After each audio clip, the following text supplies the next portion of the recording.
Haciendo esta precisión, yo quisiera continuar diciendo, la agenda se sitúa en el proceso electoral, en el momento en que el pueblo deja de ser gobernado y se convierte en gobierno, tal y como nos lo explica Sartori en su obra La democracia en 30 lecciones.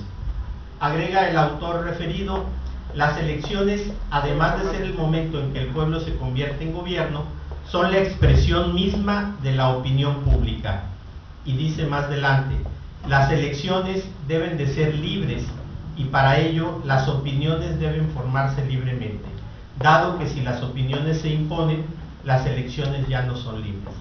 ¿Qué quiere decirnos Sartori? Bueno, si estamos hablando del momento de la elección, estamos hablando del momento preciso en que el pueblo se erige como gobierno para elegir a quienes serán sus gobernantes.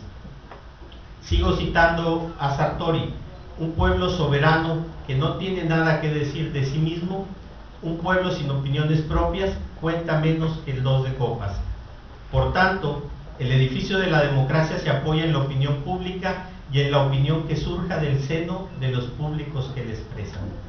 En este sentido, la agenda de la sucesión presidencial es una herramienta de la democracia en México. Es un documento que contribuye a la formación de la opinión pública en la medida en que cada uno de sus lectores conforma su opinión libre mediante la investigación que nos aporta Abel Moreno. Además nos ofrece una agenda en el más estricto de los sentidos semánticos, donde nos invita a escribir mediante la metodología de la historia reciente, la historia de las elecciones presidenciales.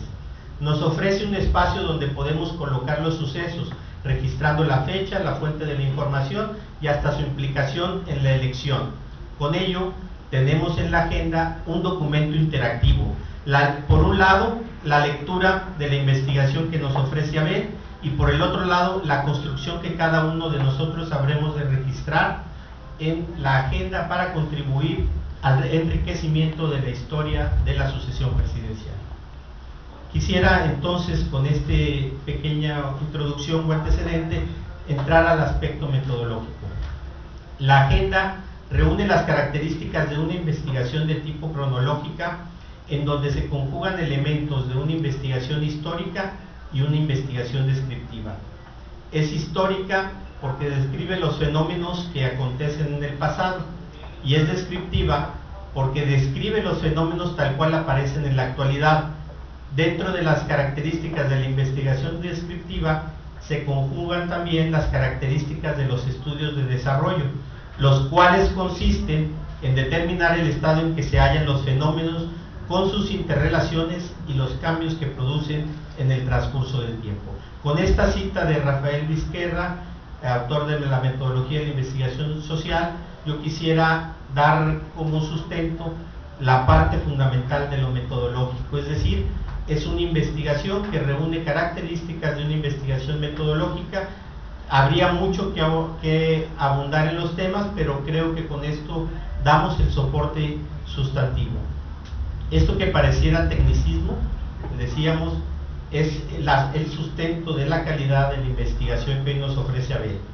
Un trabajo que describe 83 años de la vida política en México, 15 procesos electorales donde es electo un nuevo presidente en México, 14 presidentes electos a la fecha.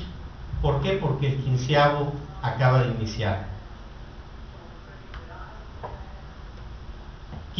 14 presidentes electos, quienes con su estilo personal han marcado la ruta de nuestro país, aunque algunos de ellos digan, ¿y yo por qué? O come si te vas. O haya otros que prefieran armar su guerra para disfrazar la falta de contundencia y hagan suya la filosofía del FUA como medio de superación personal. Entre estos presidentes, estos 14 que hablamos, tuvimos grandes constructores, quienes fueron desarrollando las instituciones que hoy tenemos. Es a partir de Lázaro Cárdenas que vivimos la paz electoral en la sucesión sexenal de los presidentes. Habrá quienes abran paréntesis en esto que llamamos la paz, pero en términos históricos globales, a partir de Lázaro Cárdenas inician los sexenios e inician también la paz en los procesos electorales.